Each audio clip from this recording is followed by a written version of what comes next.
Kami ada di dunia ini bukan kebetulan, bukan juga karena maunya kami, tapi mau-Mu ya Tuhan. Kami ada untuk tujuan bagi kemuliaan nama-Mu. Itulah sebabnya kami mau jadi penyembah. Bicaralah bagi kami pagi hari ini Tuhan, kami mau dapatkan isi hati-Mu. Semua yang siap mendengar firman Tuhan, siap menjadi pelaku firman, katakan amin. Shalom, Happy New Year semuanya, silakan duduk saudaraku. Haleluya, Tuhan Yesus sungguh baik, amin. Puji Tuhan. Saudaraku yang dikasihi oleh Tuhan, di awal tahun ini saudara, Tuhan mau kita termotivasi bahwa ada rancangan Tuhan, rancangan damai sejahtera buat setiap kita. Masa depan yang penuh harapan. Sudah bisa baca dalam Yeremia 29:11. Sebab aku ini mengetahui rancangan-rancangan apa yang ada padaku mengenai kamu. Mengenai kamu. Tunjuk orang di sebelahmu, mengenai kamu. Apa itu? Rancangan damai sejahtera. Rancangan shalom. Amin, saudara. Haleluya. Jadi kalaupun nama saudara bukan shalom, ya gak harus namamu shalom. Tapi saudara, rancangan Tuhan bagimu rancangan shalom. Dan masa depan yang penuh harapan. Terus terang di mana-mana hari ini kita ketemu bahasa-bahasa negatif, komentar-komentar buruk tentang masa depan. Dah rasanya kok sudah sulit membayangkan masa depan yang cerah. Yang dilihat gelap terus saudaraku, ya kan. Ya itu memang realitas natural, betul tidak? Itu adalah realitas natural, tapi saudara kita bukan hanya hidup di realitas natural. Kita juga hidup di realitas supranatural. Nah saudaraku, ini penting saudara, hari ini kita mesti ada di sana supaya apa saudara? Kita bisa menghadirkan realitas supranatural ke dalam yang natural. Jadi kalau di yang natural ini semuanya serba gelap, di supranatural apa? Terang, saudaraku ya kan? Jadi kita membawa realitas supranatural yang terang itu ke tengah kegelapan. Nah saudara-saudara, judul khotbah saya pagi ini adalah Dream Come True atau impian menjadi kenyataan. Ya, setiap kita pingin impian kita jadi kenyataan, ya. Kenapa kok hari ini bicara ini, saudara? Karena hari ini di mana-mana, saudara, kebanyakan orang udah mulai pesimis. Ya, sudah tidak lagi mau punya impian, saudara. Ya, sudahlah jalani hidup ini sekedar apa adanya, bertahan. Udahlah, ya. Bermimpi juga kalau jadi, kalau nggak jadi, ya kecewa gitu ya. Baik, nah saudara-saudara yang dikasihi oleh Tuhan, pagi hari ini setelah dengar ini saya yakin saudara akan termotivasi ya untuk berani bermimpi. Sebab Eleanor Roosevelt berkata, kita baca bersama 2-3.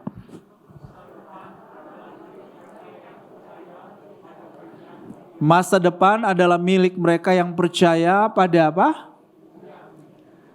Keindahan impian mereka. Saya yakin setiap saudara mau punya masa depan yang luar biasa. Karena itu rancangan Tuhan, kita mesti sepakat. Tetapi saudaraku ternyata saudara itu gak bisa jadi dengan sendirinya saudaraku ya. Ada bagian yang mesti kita responi. Yaitu kita harus punya apa? Impian. Kita harus melihat sama seperti Tuhan melihat. Kita harus sepakat dengan apa yang menjadi impian Tuhan bagi kita dan impian Tuhan melalui kita. Kita mesti sepakat. Kalau kita nggak sepakat, saudara, itu tidak terjadi begitu saja, ya kan? Ya itulah sebabnya mari kita punya impian. Seperti Martin Luther berkata, I have a dream. Hari ini saudara kita mau pulang dengan juga pernyataan yang sama seperti Martin Luther. I have a dream. Saya punya sebuah impian. Ya, kita punya impian buat anak-anak kita, keluarga kita, ya. Pekerjaan bisnis kita perlu punya impian. Tetapi hari ini saya mau bicara lebih dari sekedar impian itu, yaitu impiannya Tuhan. Ya, kita mau mengimpikan apa yang menjadi impiannya Tuhan, itu menjadi impian kita, saudara, ya kan? Ya, dan kalau kita bicara impiannya Tuhan, itu melampaui diri kita sendiri. Kalau kita bicara impiannya Tuhan, itu bukan tentang diri kita, tetapi tentang orang lain, tentang pihak lain, ya, tentang sebuah keadaan atau sesuatu yang jauh lebih baik. Nah, itulah impian-impian Tuhan. Martin Luther punya impian, suatu hari nanti anak-anak orang kulit putih dan anak orang kulit hitam bisa duduk bermain bersama-sama di sebuah taman tanpa membedakan warna kulit. Dan dia bilang manusia hanya dibedakan dengan satu hal, karakter. Ya. Dan puji Tuhan, untuk mewujudkan impian itu dia harus bayar harga yang mahal. Saudaraku, kita lihat hasilnya luar biasa. Ya, hari-hari ini walaupun masih ada diskriminasi rasial di Amerika, tapi paling tidak orang Afro-Amerika sudah diperlakukan sama haknya juga dengan orang kulit putih. Sehingga ada keturunan kulit hitam bernama Barack Obama yang pernah menjadi presiden Amerika Serikat. Wow, ini karena perjuangan daripada seorang Martin Luther King. Kenapa dia berjuang? Karena dia punya impian, dia punya mimpi. Haleluya, biar kita jadi pejuang-pejuang kehidupan, ya kan? Kita hanya bisa jadi pejuang kehidupan yang membuat kehidupan jauh lebih baik bagi orang lain, yaitu ketika punya dream, punya impian. Jadi saudaraku, apa yang diperjuangkan oleh seorang Martin Luther King telah berdampak bagi kesejahteraan banyak orang Afro-Amerika. Ya, dan juga kemarin saya saya melihat saudaraku di YouTube, ya, seorang anak Afro-Amerika usia 18 tahun menjadi wali kota di sebuah kota di Arkansas di Amerika. Dia diwawancarai oleh ABC News. Nah, dia punya impian, one day dia akan jadi presiden Amerika. Wow, luar biasa ya. Ini masanya, eranya anak-anak muda kita. Itulah sebab jangan underestimate dengan anak muda ya. Ini yang jadi bukan sekedar anak muda, masih remaja sebetulnya. Usianya 18 tahun, baru tamat SMA, saudaraku. Bisa jadi wali kota. Dan bukan dari kulit putih loh. Anak keturunan kulit hitam. Hitamnya hitam-hitam banget gitu. Udah percayalah kalau saya sama dia pasti saya bercahaya, lebih terang. Udah, lebih terang. Ya, wah, dia sangat ya black banget. Nah, saudaraku yang kekasih, hari ini apapun situasi, kondisi, sesukar, sesulit apapun, yuk mari bangkit. Katakan bangkit. Rise up. Haleluya. Ya, bangkit daripada saudaraku kematian visi kita. Bangkit dari kematian impian kita. Yuk mari kita mulai bangkit untuk berani bermimpi lagi akan masa depan kita. Nah, saudara mungkin bertanya, gimana Pak caranya saya tahu ini mimpi yang Tuhan taruh di hati saya? Bagaimana saya dapat mimpi, impian-impian dari Tuhan? Ya, nah saya meminjam ya formula daripada Rick Warren. Dia punya formula bagaimana saudara seseorang bisa menemukan panggilan Tuhan dalam hidupnya. Bagaimana seseorang tahu visi Tuhan dalam hidupnya. Bagaimana seseorang tahu impian Tuhan bagi hidupnya. Dia memberikan formula dalam bentuk akronim. Yaitu dari kata shape atau bentuk. Nah, bagaimana kita tahu impian Tuhan bagi kita? Yang pertama adalah petunjuknya. Perhatikan karunia-karunia rohani saudara. Karena Tuhan biasanya akan menggunakan karunia-karunia rohani kita untuk mendukung, mensupport apa yang Tuhan mau kita kerjakan dalam hidup ini. Betul ya? Kemudian ini bagian saya, menurut saya ini yang paling penting. Heart, hati saudara. Ya kan? Hati ini bicara mengenai compassion, belas kasihan. Hasrat hatimu, apa yang saudara pingin lakukan buat orang lain. Ya, hati ini menurut saya kuncinya. Ya, jadi Tuhan gak lihat dompet kita dulu nih saudara. Berapa uang kita. Tetapi Tuhan cari apa? Hati kita. Hati yang mengasihi orang lain. Hati yang mau berbuat sesuatu bagi yang. Nah, hati ini paling penting saudara menurut saya. di dalam mewujudkan impian-impian dari Tuhan, ya, yaitu hati kita. Nah, saudaraku yang dikasih oleh Tuhan, ada begitu banyak masalah dan kebutuhan di sekeliling kita, bukan? Ya, apa yang menggerakkan hati saudara? Itu bisa menjadi petunjuk bahwa Tuhan mau saudaraku melakukan sesuatu di situ. Ya kan, Tuhan mau Anda punya proyek di situ.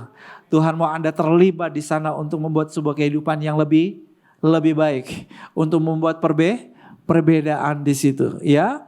Jadi ini hati dulu. Yang berikut, ini saya cepat-cepat. Jadi bagian ini karena saya akan lebih banyak menyampaikan pada saat membahas mengenai bagaimana mewujudkan impian itu, ya.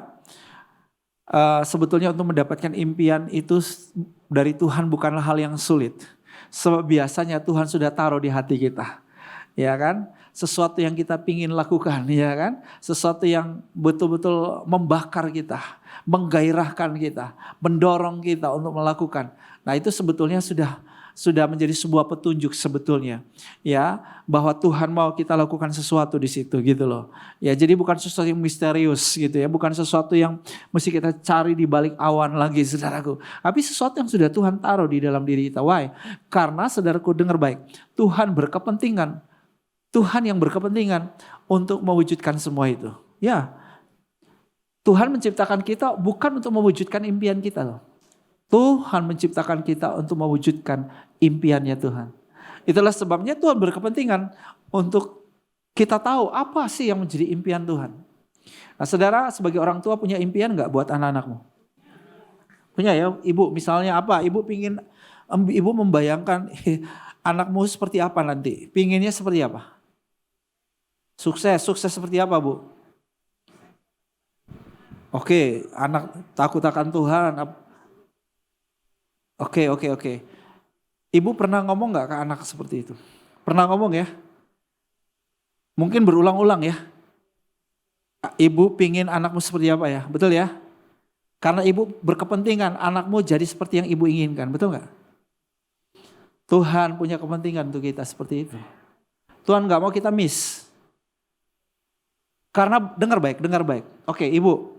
Kalau anak ibu itu mencapai seperti yang ibu impikan mengenai anak ibu, yang paling bahagia dan yang paling bangga siapa? Ibu. Betul gak? Sebagai orang tua, betul gak? Ya, betul? Dengar baik. Ibu kenapa punya kepentingan itu? Karena demi ibu. Kalau anak ibu gagal, anak ibu tidak sesuai seperti yang ibu harapkan, maka yang paling susah ibu, betul gak? Dengar. Kenapa? Tuhan punya kepentingan. Impian Tuhan tentang kita harus terjadi. Karena ini mengenai Tuhan. Supaya Tuhan bahagia. Tuhan udah bahagia. Jangan salah nangkep ya. Tuhan bahagia. Ini menyangkut martabat, kehormatan dan kebanggaan Tuhan. Sama seperti kalau anak ibu berhasil. Ini menyangkut kehormatan, martabat, kebanggaan ibu. Betul gak? Sampai di sini saya harap saudara mulai lebih clear bahwa mengenai apa sih hati Tuhan untuk saya seperti apa, Tuhan punya impian seperti apa bagi saya, apa yang Tuhan mau saya wujudkan dalam hidup saya. Jangan khawatir, saudara pasti tahu. Ketika saudara baca Alkitab, di situ akan banyak terbuka, betul nggak? Tuhan akan bicara buat saudara melalui Alkitab yang saudara baca, ya. Itulah sebabnya pastikan Anda terus sekolah di SMA. Suka membaca Alkitab. Walaupun udah S1, S2 ya, tetap SMA ya. Haleluya. Suka membaca Alkitab. Ya kan? Dan Tuhan bisa bicara lewat mimpi. Seperti Yusuf, ya kan? Tuhan bisa bicara melalui suara yang terdengar di telinga kita secara audible. Seperti saudara dengar suara saya seperti ini gitu. Ya, Tuhan punya banyak cara untuk berbicara kepada kita. Tuhan bisa bicara pada saudara melalui kebutuhan dan masalah yang terus mengganggu hatimu, yang menggerakkanmu, yang mendorongmu untuk solve problem, untuk berikan solusi, untuk menyelesaikan masalah itu gitu loh. Jadi jangan khawatir, pasti Anda tahu, hanya masalahnya begini. Anda mau tahu nggak? Seringkali kan yang terjadi adalah udah tahu pura-pura Saya harap saudara adalah orang-orang yang pura-pura tidak tahu. Saya anggap saudara sudah tahu dan sekarang saudara mau wujudkan impian saudara. Siap? Nah, gimana caranya wujudkan impian saudara? Nah, saya kasih sebuah formula ini supaya memudahkan saudara langkah-langkahnya untuk mewujudkan impian saudara. Ada 5. Yang pertama saudaraku adalah decree. Yang kedua apa? Rencana. Yang ketiga eksekusi. Yang keempat adaptasi. Yang kelima manajemen. Nah, percayalah kalau Anda punya impian, punya visi, punya sebuah tujuan ilahi dalam hidup saudara, ya, Anda terkoneksi dengan impian Tuhan bagi hidupmu, maka pasti akan ada provision, ya, akan ada penyediaan. Where there is vision, there is provision. Bila mana ada visi yang Tuhan taruh dalam hidupmu, karena kalau kita bicara visi ini kita bicara mengenai kepentingan Tuhan, kepentingan kerajaan surga. Maka Tuhan berkepentingan untuk mensuplai, menyediakan, memprovide, menyediakan semua yang diperlukan, sumber-sumber yang kita perlukan untuk mewujudkan visi yang Tuhan berikan, mewujudkan impian yang Tuhan berikan. Yang percaya katakan amin. Haleluya. Brother bisa kita nyanyi dulu satu lagu. Oke.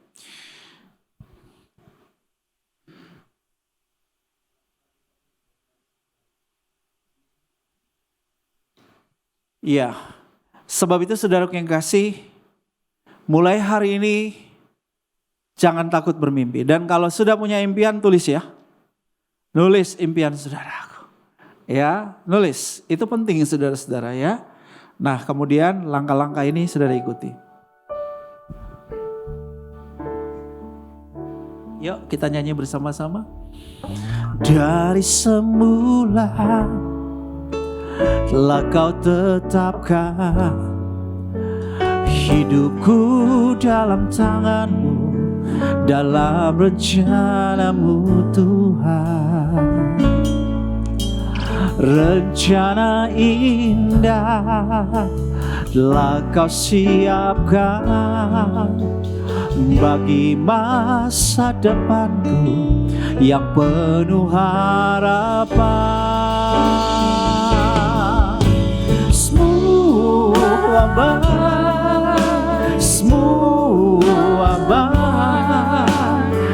apa yang telah kau perbuat di dalam hidupku,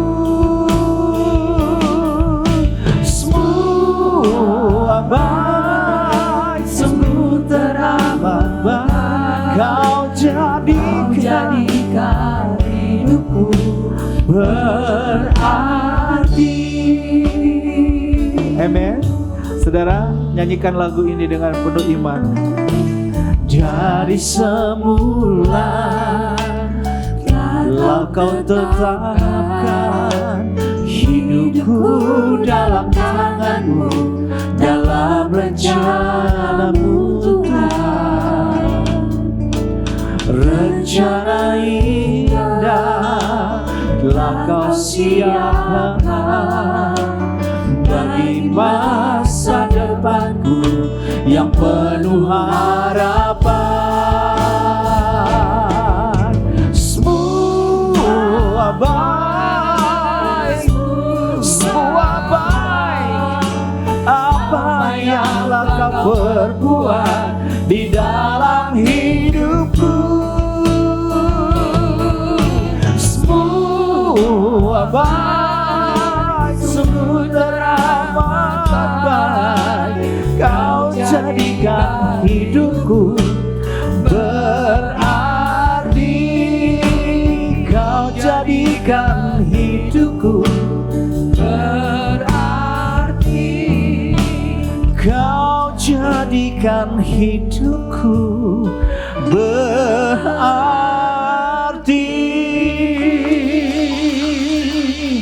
Amen. Thank you Jesus. Itulah sebabnya saudaraku, beranilah bermimpi.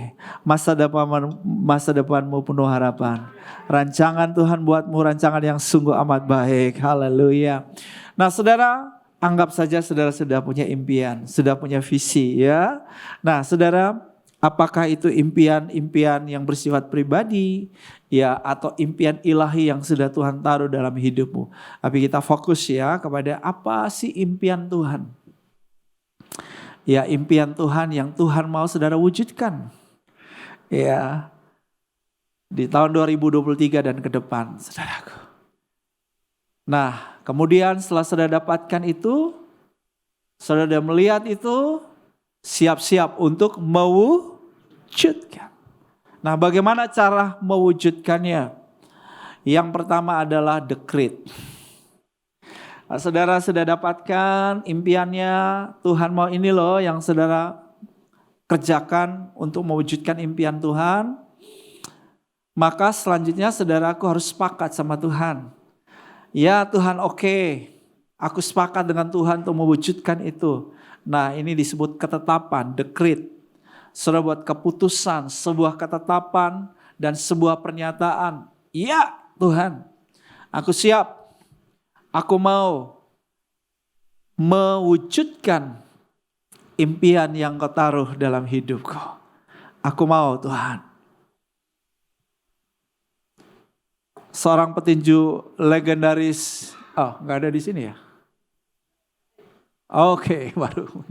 Iya, Roberto Duran ya. Dia berkata, I was born to be champion of the world. Ya, saya harap saudara sudah punya decree. Buat sebuah pernyataan, sama juga seperti Roberto Duran. I was born to be champion of the world. Ya, setiap kita mesti jadi champion di bidang kita masing-masing ya kan. Setiap kita harus jadi pemenang di bidang kita masing-masing. Tapi saudaraku, tidak cukup hanya saudara buat sebuah pernyataan, keputusan dan ketetapan. Aku mau Tuhan wujudkan impian itu. Aku mau impian itu terjadi Tuhan. Tapi yang kedua, yang penting adalah rencana. Harus dituangkan dalam perencanaan. Bagaimana bisa mencapai impian itu. Sebagai contoh tadi impian si wali kota termuda, mungkin termuda di dunia ya. Karena anak SMA baru tamat jadi wali kota, mungkin termuda di dunia. Yang punya impian, satu hari nanti saya akan menjadi presiden Amerika. Oke, itu sebuah decree. Tetapi nggak bisa berhenti di situ, harus ada planning, harus ada perencanaan bagaimana mencapai. Nah ini disebut set goals, menetapkan ya tujuan jangka panjang, jangka menengah, jangka pendek. Bagaimana bisa mencapai impian itu, mewujudkan impian itu. Saudara. Nggak bisa saudaraku hanya mimpi-mimpi lalu nggak ada planning, nggak ada rencana. John Maxwell berkata kalau kamu nggak punya rencana, ya kamu merencanakan untuk gagal gitu ya. Jadi yuk punya rencana ya saudara-saudara.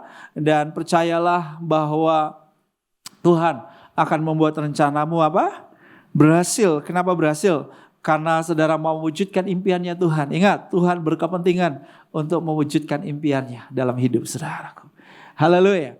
Nah, jadi perlu buat rencana untuk mencapai tujuan. Nah, saudara, ya rencana ini adalah bagian dari kehidupan kita. Hidup kita harus ada rencananya. Kalau nggak ada rencananya, kita nggak kemana-mana, saudara. Saudara hadir ke sini karena ada rencana dulu. Kalau nggak ada rencana, nggak bakal ada di sini, saudara. Ya kan? Setiap hari hidup kita berurusan dengan rencana, karena ada tujuan-tujuan yang harus kita capai dalam hidup ini gitu ya.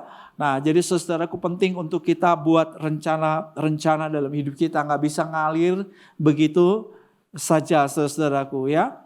Oke, itu yang kedua. Yang ketiga, eksekusi. Rencana hanya di atas kertas, hanya di diskusi, di rapat-rapat tok selesai. Ya enggak, impian belum terjadi, belum diwujudkan. Saudaraku. Impian akan diwujudkan kalau rencana itu dieksekusi, dikerjakan, dilaksanakan. Ya kan, maka rencana itu bisa jadi saudara-saudara. Ya kan, ya mimpi jadi presiden boleh. Tapi kemudian ada rencana, apa yang harus saya lakukan? Ya targetnya, oke, usia saya 30 tahun, di pemilihan umum sekian misalnya. Oke, saya mau ikut pemilihan presiden, misalnya si mayor tadi, si wali kota tadi. Ya kan? Maka dia harus menetapkan goals, jangka panjang, jangka menengah, jangka pendek. Aku mesti ikut kuliah apa, kursus apa, ikut partai mana, terlibat dalam hal apa. Itu mesti ada semua, rencana-rencana itu harus dibuat. Tapi kemudian harus dieksekusi, ikuti langkah-langkah sesuai dengan set goals-nya tadi yang sudah ditetapkan dalam rencana. Kita mulai ikuti gitu kan. Seringkali habis buat rencana ditaruh di file lupa ya. Itu ada habiskan 1 hari 2 hari di hotel rapat meeting, rencananya dibiarin saudaraku. Kita nggak kerjakan itu saudara. Nah, saya ikuti saudaraku kepemimpinan Pak Jokowi paling tidak di YouTube ya, kita bisa ikutin banyak di situ. Salah satu ya beliau itu kenapa kok bisa menghasilkan banyak hal di dalam kepemimpinan dia. Banyak proyek-proyek yang dikerjakan diselesaikan dalam kepemimpinan dia. Salah satunya adalah bahwa kalau meeting sidang kabinet, sidang dengan para menterinya atau rapat meeting dengan para menterinya, maka tidak bisa meeting selesai tanpa ada satu keputusan yang harus dibuat. Harus ada keputusan. Dan setelah ada keputusan, eksekusi. Kalau nggak ada eksekusi, setiap menteri ya tentu ada KPI-nya. Ada Key Performance Indicator. Ya, ukuran bagaimana dia sudah mencapai hasil daripada rencana kerjanya sudah tercapai sampai di mana. Jadi nggak berhasil nggak, itu ada ukurannya saudaraku. Kalau dia nggak mencapai itu, ya sudah, lebih baik di reshuffle saudaraku. Ya di fire, dipecat. Ya, nah itu cara kerja daripada Presiden Jokowi. Nah saudara-saudara, kalau kita punya rencana udah bagus, sudah bagus. Karena saya mau bilang kebanyakan orang di planet ini hidup tanpa rencana kok. Coba nanya sama sebelahmu, kamu punya perencanaan gak dalam hidup ini? Perencanaan keuangan, perencanaan pendidikan anak, perencanaan kerja, perencanaan. Terus terang kebanyakan orang bangun tidur, mengalir begitu saja.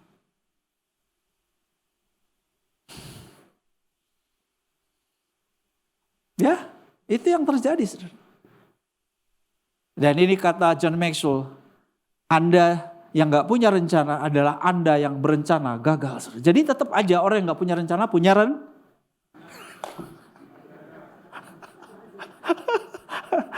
Aduh, jangan pilih yang bagian yang kedua ya. Mending kita punya rencana, saudaraku. Gak apa-apa, gak jadi, gak masalah. Tetapi kita ngerti hidup ini kita mesti langkah-langkahnya kita mesti ngerti. Amin, saudaraku. Ya kan? Nah, jadi eksekusi. Itu penting. Kita masih mewujudkan, melaksanakan apa yang sudah jadi impian-impian kita. Kita sudah punya rencana, yuk kita eksekusi saudara ya. Dan tentu dalam proses eksekusi ya kan tidak mudah juga. Ini proses yang panjang saudaraku ya. Proses yang membutuhkan banyak hal. Nah, di situ saudara mungkin masih perlu eksplorasi, perlu mencari tahu, menemukan hal-hal yang belum saudara tahu ya kan. Saudara perlu menemukan sumber-sumber ya. Saudara perlu menemukan pihak-pihak, sahabat, teman, rekan yang bisa bersama-sama Anda mewujudkan impian. Ya kan? Anda mesti juga hal yang berikut adalah eksperimen. Nah ini eksperimen ini penting saudara. Saudara kalau lihat LED ini, mungkin saudara adalah lihat sebuah hasil yang cukup sempurna ya. Tetapi sebelum melihat sebuah hasil yang sempurna ini, bisa jadi loh, ini adalah akibat dari beberapa kali uji coba. Ya, keyboard ini dari yang sederhana, bentuk sederhana, teknologi yang sederhana, kemudian terus disempurnakan, uji coba. Jadilah yang lebih bagus. Teman-teman paham ya, saudara paham ya. Nah jadi saudara yang dikasih oleh Tuhan, ini bagian penting di dalam proses eksekusi, kita nggak boleh takut gagal. Saudara. Namanya juga masih uji coba, ini proses belajar juga ada di sini, saudara. Namanya juga masih eksperimen, saudara. Itulah sebabnya kenapa konsep franchise itu lebih disukai orang hari ini. Kenapa? Nggak perlu uji, dianggap berhasil ya sudah gue ikutin aja dah. Daripada gue berharga lagi uji coba bongkar pasang kan mahal biayanya begitu kan? Nah HOB yang kita lihat House of Bread, siapa di sini yang sudah pernah mengunjungi House of Bread gereja kita WTC di BSD.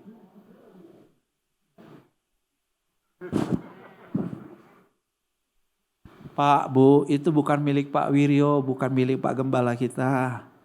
Itu punya kita semua, bilang punya kita. Ya Mbok ya kita jalan-jalan ke kebun kita lah. Ya healing di sana boleh. Sudah ada kafenya. Wah, ada keren kafenya. Kolam ikan kalau nggak salah 200-an ya, siapa yang lebih persis, kalau salah kurang tahu dikoreksi. 200-an kolam ikan, lihat ikan-ikannya aja langsung saudara datang, yang berasa sakit hati, sakit pikiran, sakit perasaan semua langsung healing. Karena lihat, kok ikan-ikannya nggak stres ya, ikannya bersuka cita semua. Ikan aja bersuka cita, kenapa aku harus stres? Stresnya hilang saudara ya. Nah, kalau yang ini sudah pernah HOB ya? Semua sudah?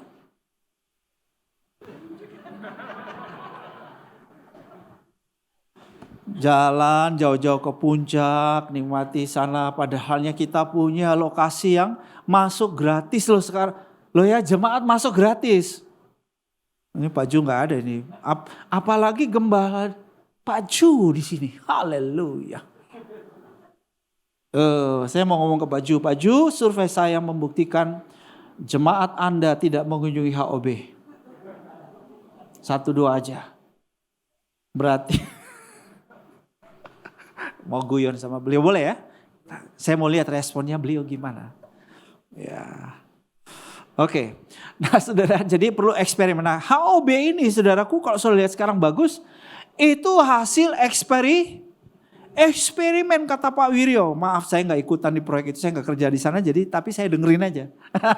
yang ngomong, pasti saudara juga dengerin kan.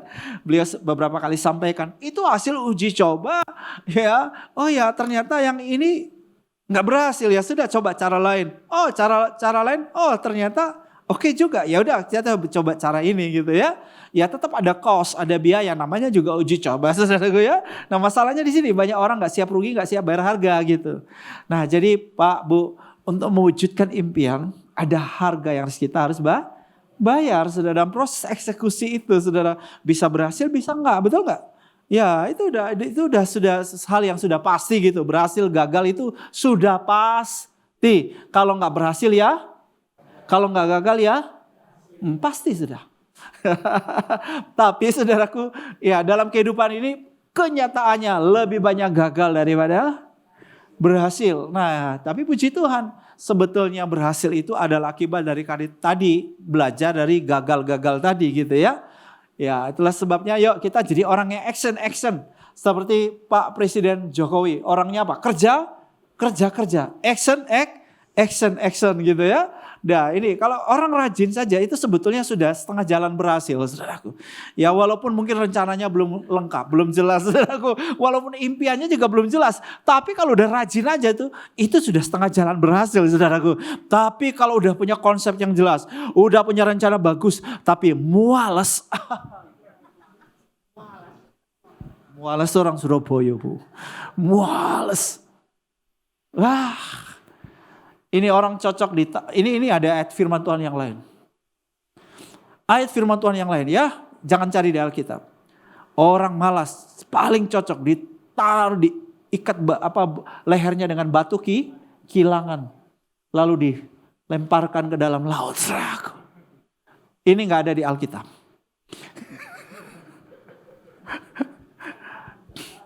Tapi ini maaf Tuhan, ini tambahan. Oke, tolong lihat sama sebelahmu. Lihat wajahnya dan berkata, saya sedang melihat seseorang yang rajin di sini. Haleluya. Puji Tuhan. Wah, pulang semua rajin, amin. Ya, jadi kalau kita rajin sudah pasti sumber-sumber terbaik datang dalam hidup kita. Nah, oke, kemudian yang berikut, adaptasi, katakan adaptasi. Saudara, hidup ini serba tidak pasti sebetulnya. Walaupun tadi saya bilang pasti gagal sukses. Ya, tetapi kalau kita bicara saudara-saudara besok, lusa, bulan depan, tahun depan. Sudahlah. Kalaupun Brin berkata kemarin akan ada badai dahsyat di akhir bulan kemarin. Iya kan? Ternyata juga tidak terjadi. Nah sudahlah. Semua itu bisa saja tidak pasti. Ya kalau kita bicara ramalan, kita bicara apa yang akan bakal terjadi bulan depan, tahun depan, itu serba tidak pasti. Ya, itulah sebabnya saudara-saudara, maka kita perlu punya saudara kemampuan adaptif. atau beradaptasi dengan perubahan. Yang pasti dalam hidup adalah perubahan, itu sudah pasti. Perubahan itu sesuatu yang pasti, saudaraku, ya kan? Besok aja tanggal 9 kan? Ya, itu perubahan, udah pasti itu.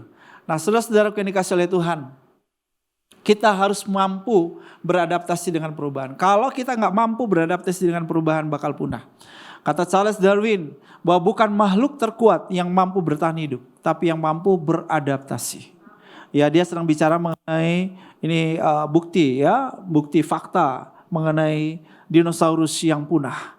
Dinosaurus adalah makhluk yang giant, tapi kemudian udah punah, nggak ada lagi, hanya ada di Jurassic Park, di film aja, di museum, ya. Kenapa punah? Karena dia tidak mampu beradaptasi dengan perubahan. Ada banyak mata rantai makanan yang sudah hilang, sehingga dia nggak bisa lagi, saudara, cukup makanan untuk dia, dan dia nggak mampu beradaptasi dengan perubahan itu, maka dia punah. Nah, saudara, apapun yang tidak mampu beradaptasi dengan perubahan bakal punah. Bisnis yang tidak mampu beradaptasi dengan perubahan bakal punah, ya kan? Organisasi-organisasi yang tidak mampu beradaptasi dengan perubahan bakal punah. Saudaraku, gereja yang juga tidak mampu beradaptasi dengan perubahan juga apa? Bakal punah, saudaraku. Ya, jadi memang perlu banyak penyesuaian di sini, itu kata adaptasi. Perlu banyak penyesuaian. Nah, itulah sebabnya penting di dalam rencana ada plan A, ada plan B, ada plan C, ya. Nah, saudara-saudara, ya, ini penting, saudara-saudara, karena segala kemungkinan perubahan-perubahan yang kita tidak duga-duga bisa terjadi. Ya, jadi ini penting sekali untuk mewujudkan impian saudara. Oke, menurut saudara khotbah saya bermanfaat buat saudara? Ini khotbah atau seminar ya? Training ini, workshop, ini kayak workshop aja. Udahlah, saya harap ini bermanfaat karena ini memang yang disampaikan oleh Pak Wiryo memang, tapi Pak Wiryo sampaikan dengan istilah yang berbeda atau kata-kata yang berbeda, tapi prinsipnya sama yang beliau sampaikan dengan yang saat ini saya sedang sampaikan gitu ya. Nah, jadi saudara, kenapa penting di awal tahun ini supaya saudara, yuk kita semua bangkit punya impian. Amin, saudara. Sebab rancangan Tuhan rancangan hebat buat setiap kita. Masa depan yang penuh harapan, saudaraku. Rancangan yang sungguh amat baik, saudaraku. Tapi itu nggak bisa terjadi begitu saja kalau kita nggak punya impian. Impian artinya kita punya iman, kita sepakat dengan apa yang Tuhan mau diwujudkan dalam hidup kita, dan kemudian langkah-langkah ini yang kita lakukan, saudaraku. Bagian dari tanggung jawab kita untuk mewujudkannya. Ya. Kemudian kembali ke adaptasi tadi, ada bagian penting dalam adaptasi ya. Adaptasi juga berarti bisa diterapkan. Jangan buat sebuah rencana sesuatu yang kemudian nggak bisa berhasil diterapkan, nggak bisa dijalanin, itu juga nggak bisa. Percuma, saudara-saudara ya. Ya, ada banyak rencana-rencana program-program yang kelihatannya wow gitu ya, tapi ketika mau diaplikasi, diturunkan ke lapangan, diterapkan, nggak bisa jalan. Nah, itu namanya nggak adaptif. Jadi perlu bisa diadaptasi, artinya bisa juga diterapkan. Nah, jadi kalau saudara mau lihat mimpimu menjadi kenyataan, ya, entah itu impian-impian pekerjaan, bisnismu, ya kan, atau juga impian-impian juga bagi pelayanan saudara, ya lebih khusus lagi adalah apa yang menjadi impian Tuhan yang Tuhan mau saudara wujudkan. Tetap langkah-langkahnya sama, ya, prinsipnya sama, saudara tinggal ikuti, lakukan, saudara ya. Oke, dan yang berikut, yang kelima adalah manajemen. Setiap hari kita berurusan dengan namanya mengelola sesuatu, mengatur sesuatu, betul nggak? Ya, hidup ini perlu ditata, perlu dikelola, perlu diatur. Ya, nggak bisa, saudaraku, flow seperti river aja, mengalir. Ya, seperti itu. Ya, semuanya tetap harus ditata, diatur. Ibadah ini ada manajemen waktunya, betul nggak? Kalau nggak, saya bisa khotbah sampai selesai jam 12. Dan teman-teman yang ibadah jam 11 akan tunggu di luar, saudara-saudara. Saya udah ngerti, saya harus stopnya di mana gitu. Karena ada manajemen waktunya. Ya kan? Saudara juga harus mempersiapkan diri. Kalau saudara ada rencana, sudah tetapkan rencana untuk datang ke kebaktian di tempat ini. Tapi di sini ada 4 kali kebaktian. Saudara tetapkan kebaktian yang keberapa, betul nggak? Oke, baik. Saudara memilih jam 11. Berarti sebelum jam 11 ada hal-hal apa saja yang saudara perlu persiapkan di rumah, prepare. Sehingga saudara bisa datang tiba tepat waktu. Itu semua bicara apa? Manajemen. Jadi manajemen adalah bagaimana caranya saudara atur tata kelola semuanya ya supaya saudara bisa mencapai tujuanmu. Nah, semua bagian dari hidup kita ini mesti ditata dengan baik, dikelola, diatur. Dan untuk mewujudkan impian saudara, menurut saya salah satu yang penting adalah soal manajemen emosimu, penting banget.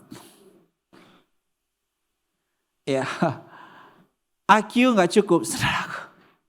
Ya, IQ baik, perlu pengetahuan, knowledge.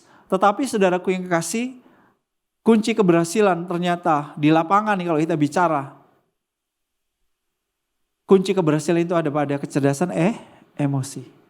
Ya kita perlu tata hati kita sedemikian rupa supaya kita tetap antusias, supaya kita tetap semangat. Sebab saudara dalam perjalanan making your dream come true, mewujudkan impian saudara, ada begitu banyak ancaman, tantangan, hambatan dan gangguan. Enggak begitu aja mulus gitu. Enggak, aduh.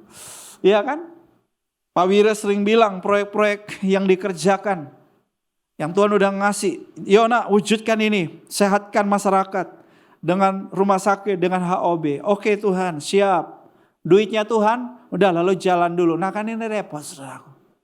Kita kalau bicara manajemen kan salah satunya perlu ada RAB. Rencana anggaran belanja. Biaya kan? Perlu ada perencanaan biaya saudara. Lalu kita hitung-hitung, waduh ini biaya yang diperlukan 10M. 10M. Lalu oke, sekarang duit yang ada berapa? Aduh hanya 10 juta, ampun deh. 10 juta lalu selebihnya 9 miliar sekian, dapat dari mana? Dari A, dari B, dari C. Wah kayaknya gak tahu tuh, bingung. Bisa gak ya? Kalau pakai akal, kita mau wujudkan proyek 10M. Nggak bisa. Nah ini saudaraku. Ini yang sedang dikerjakan oleh gereja kita. Ini nggak gampang saudara. Ya kan? Jadi kalau saya bicara manajemen ini masih dalam jangkauan kita. Masih ada dalam jangkauan kita. Tapi kalau kita sudah bicara proyek iman saudaraku. Ya. Kita udah juga saudaraku jadi kelabakan, bingung sendiri. Waduh ini gimana ya? Proyek ini membutuhkan biaya sekian, duitnya dari mana? Saudaraku. Tapi saudaraku di awal tadi sudah saya sampaikan. Bahwa ketika visi Tuhan kasih sama saudara. Ketika impian Tuhan taruh dalam hidup saudara. Percayalah akan ada penyediaan Tuhan. Tuhan selalu punya cara, amin. Haleluya. Iya kan? Nah ini bagian penting saudara. Jadi mari kita kelola hidup kita dengan baik. Kelola waktu kita dengan baik saudara. Jangan wasting your time. Karena ada satu hal yang pasti juga dalam kehidupan. Adalah Anda gak bisa kembali ke time tunnel Anda. Anda gak bisa kembali ke terowongan waktu Anda balik ke hari kemarin. Gak bisa saudaraku. Ya itulah sebabnya pastikan time life-mu produktif. Pastikan hidupmu selalu menghasilkan sesuatu gitu. Pastikan hidupmu selalu ada progress. Nah ini selalu equal dengan bagaimana Anda, how you manage your time. Bagaimana Anda mengelola waktu, how you use the time to produce something in your life. Bagaimana saudara menggunakan waktu untuk memproduksi, menghasilkan sesuatu dari hidupmu saudaraku. Ya itulah sebabnya salah satu praktis saya, manajemen waktu saya Pak Shalom dan teman-teman adalah setiap hari saya punya to-do list. Jadi di satu lembar kertas saya di ruangan kerja saya itu banyak kertas-kertas bekas. Karena saya mesti tulis, saya nulis saja. Apa yang saya harus kerjakan, WhatsApp siapa, hubungi siapa, balas surat siapa, laku. Sampai detail-detail. Saya nyatet, saya nggak pakai ini karena mungkin memori Anda mungkin lebih bagus dari saya. Tapi saya memorinya kurang. Ya jadi saya mesti saudaraku, nyatet saja saudaraku. Kemudian apa saudara? Saya lihat urut-urutannya. Oke? Sudah kerja? Sudah selesai? sudah selesai. Sudah selesai. Rata-rata pekerjaan yang saya lakukan dari jam 5 pagi sampai jam 10, jam 11 hari, itu the most value work saya setiap hari selesai. Ya, satu hari saya bisa mengerjakan begitu banyak hal. Kenapa? Karena dibantu dengan tadi, saudaraku. Kalau enggak, apalagi ya? Apalagi? Oh, kok ya lupa ya? Ini kita enggak kerja ya? Yuk lupa ya? Nunda. Besok tambah lagi. Banyak pekerjaan. Ya kan? Saudara dapat manfaat dari apa yang saya bagikan? Saya anggap ini workshop dulu. Saudara. Ya ini mahal. Ini kalau di luar sana bayar mahal. Saudara jangan anggap biasa ini. Karena saya seorang motivator ya. Saya dibayar mahal oleh perusahaan untuk ngajar kayak begini. Saudara jangan pikir yang ngomong di depan saudara ini pendeta pengkhotbah saja.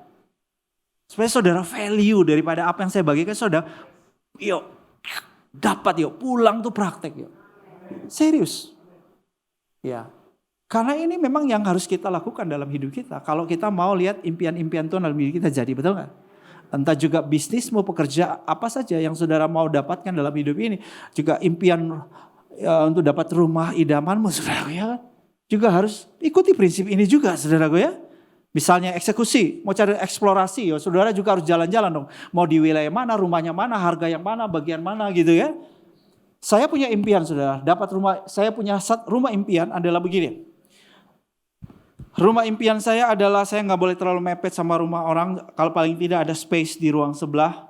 Lalu kemudian saudara, di depannya kalau bisa, yang ada adalah hutan-hutan, gak boleh ada rumah di depan saya gak boleh rumah menghadap rumah karena udah cukup. Dulu saya rumah di BSD, rumah menghadap rumah gitu. Rumah saya di mana-mana, rumah menghadap rumah. Sekarang saya gak mau. Saya mau lingkungan yang asri seperti itu dan seterusnya. Lalu eksekusi. Istri saya cari keliling, wah berbulan-bulan. Sampai dapat. Seperti yang kita impikan. Dapat. Jadi kalau saudara datang ke rumah saya di sebelahnya ada taman, di depannya ada hutan, di depannya lagi ada sungai. Keren, burung-burung di udara, banyak di situ. Di kota wisata. Tapi ya ikuti prinsip-prinsip tadi, saudara. Dan sekarang saya harus manajemen bagian apa? Keuangan. Untuk melunaskan rumah, haleluya.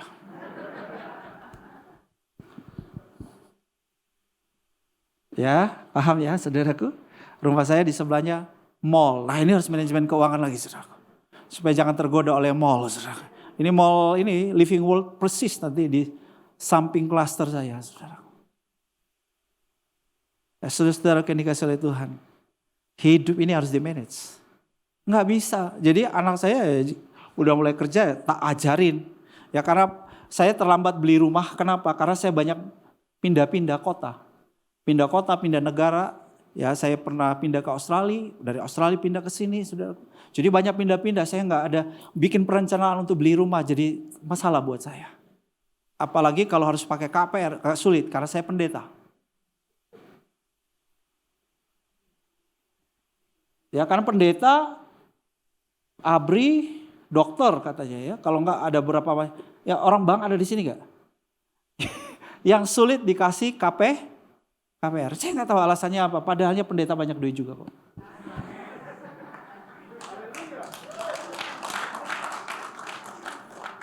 BCA nolak saya, dia bilang, waduh ini Pak Pendeta ini duitnya banyak, tapi kok laporan pembukuannya nggak jelas gitu.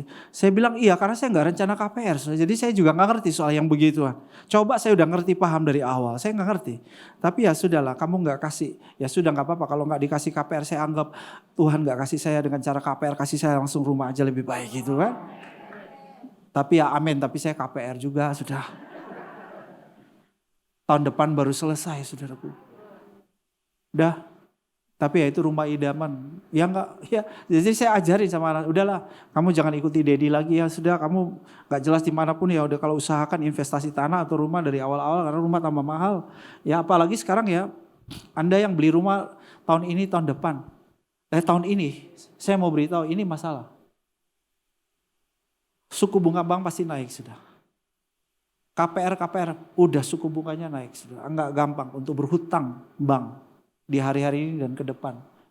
Jadi memang berbahagialah saudara yang sudah punya rumah banyak dan saudara bisa mewarisi juga ke anak-anakmu. Loh serius, karena anak-anak kita nanti ke depan lebih sulit membeli rumah. Jadi kalau saudara sudah mampu punya duit sedikit, yang bisa mungkin bulanan sudah bisa beri apa, coba langsung investasi rumah lah. Jangan tunggu lama-lama. Ya kan? Ya saya bisa ngomong begini karena saya tinggal di BSD dulu Pak Salom. Rumah kalau saya beli itu harga 600 juta Pak. Luas tanahnya 300 meter persegi di Boulevard. Dulu kalau saya beli. Sekarang harganya bisa 2,5 M. Saya bilang nyesel juga saya nggak beli dulu. Dulu saya nggak ada uang, gimana saya bisa beli? Lah hidup ini memang ya kita sesuaikan semua, betul nggak? Nah, jadi perlu di manage ya semuanya. Oke, saudara belajar sesuatu di sini? Ya, oke lah. Sudah saya kira saya nggak perlu perpanjang lagi, saudaraku.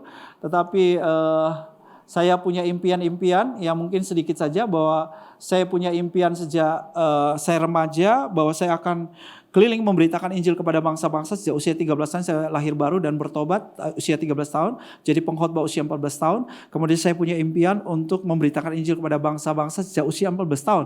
Dan puji Tuhan impian itu menjadi kenyataan sejak usia 21 tahun saya melayani di Australia. Sejak usia 21 tahun. Ya, jadi impian saya menjadi kenyataan dari keluarga miskin ya. Nah itu yang pertama, saya punya impian yang Tuhan taruh dalam hati saya. Ada krisis kepemimpinan dalam kekristenan. Itulah sebabnya Bram, kamu mesti solve the problem.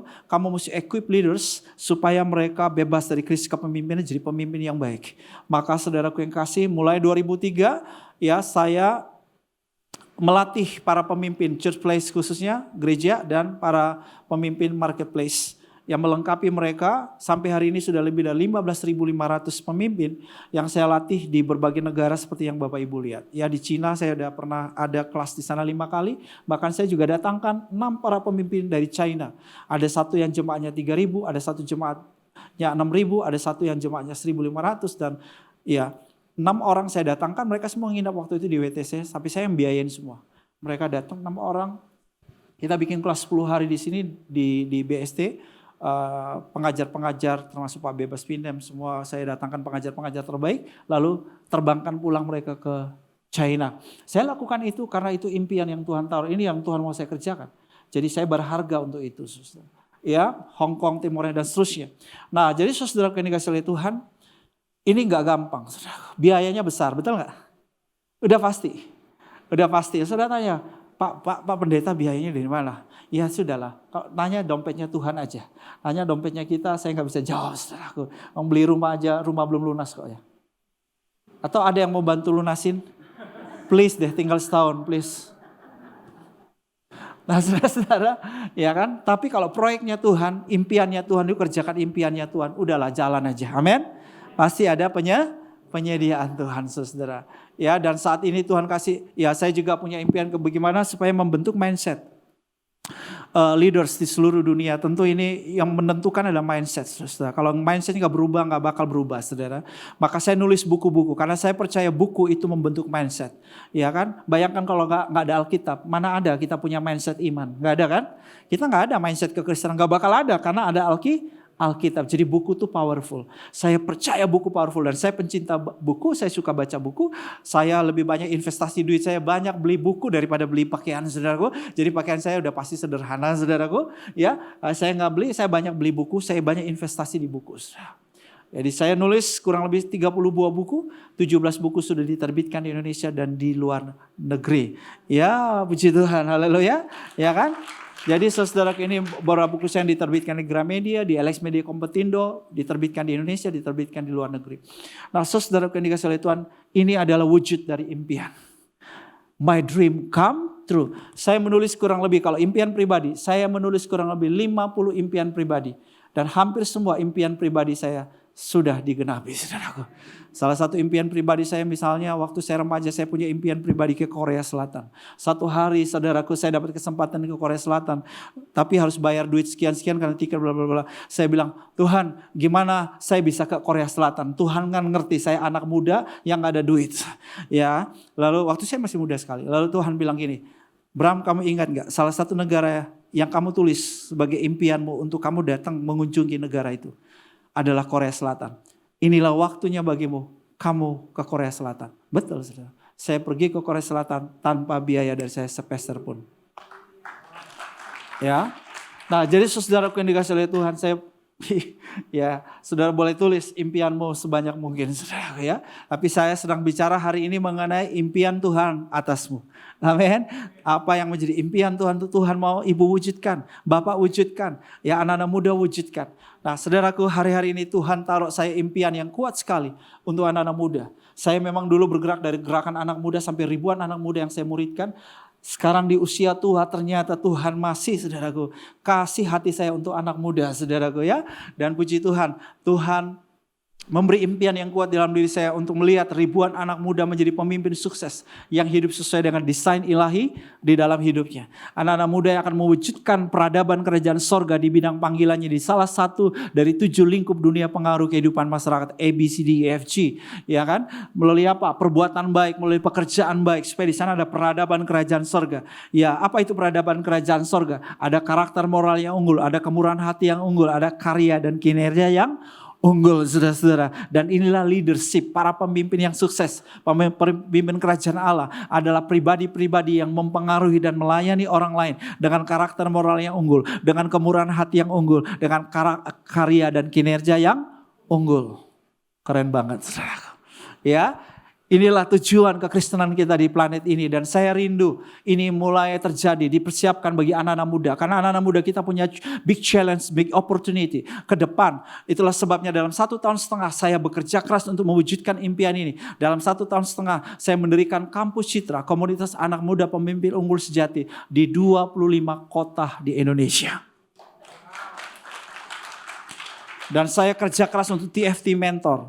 Saya melatih para mentor-mentor karena kami mentoring di sekolah-sekolah, di perguruan-perguruan tinggi dengan program S3. Program S3 adalah sekolah sukses sejati. Level 1-nya sekolah pengembangan kepribadian, level 2 sekolah pengikut Kristus, level 3 sekolah pengembangan kepemimpinan. Supaya mereka dipersiapkan bagaimana mereka jadi pemimpin sukses. Kerja keras untuk mewujudkan impian ini. Kenapa? Karena aku hidup bukan untuk diriku. Tapi aku hidup untuk Dia yang menciptakan aku, untuk tujuannya. Mari kita bangkit berdiri.